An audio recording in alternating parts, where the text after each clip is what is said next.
One of the most important skills of a technician is the use and understanding of schematic diagrams. In this video, we want you to learn how to interpret them in a simple and practical way. We'll do it with the case of a P-Smart 2018 that does not work with the lower microphone. The idea is that the principles we apply in this case, you'll be able to apply them in any. Okay, so what's the problem with it? Well, in calls, you're not heard, and no audios are recorded, nor WhatsApp audios. Normally the protocol we can follow is easy. Ask your trusted provider and change the microphone, the charging connector, even the interconnection flexor. But with the tester and a schematic diagram, you can quickly make the diagnosis to see if it's a board or peripheral problem. So, in this case, we'll skip the protocol to change peripherals and study the board. Of course, you can follow the protocol for changing parts before the board study.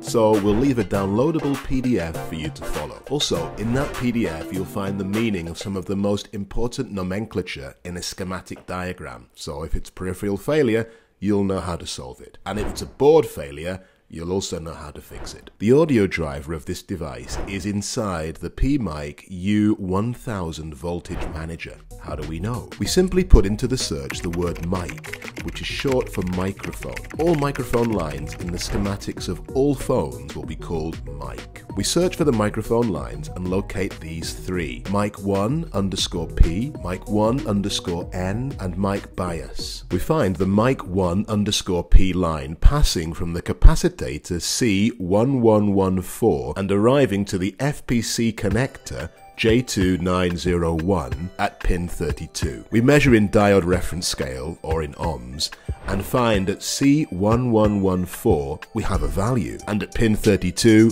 we don't. It's an open line. Here we have a problem. The mic1_N line we found that goes from the capacitor C1113 and reaches the FPC connector J2901 on pin 30. So we can measure in reference scale diodes or ohms, and in C1113 we have a value, yet in pin 30 we don't. Again, it's an open line, and here we have another problem. The mic bias line is found to pass from capacitor C1117 to the FPC connector J2901 at pin 34. So we measure in reference scale diodes or ohms, and at C1117 we have a value, and at pin 34 we have the same value. So this line is clear, it has no problems. What do we do with the mic1_P and mic1_N lines that are open? Repair them by means of jumpers. To do this, we must uncover the PMic area and place some tin paste and flux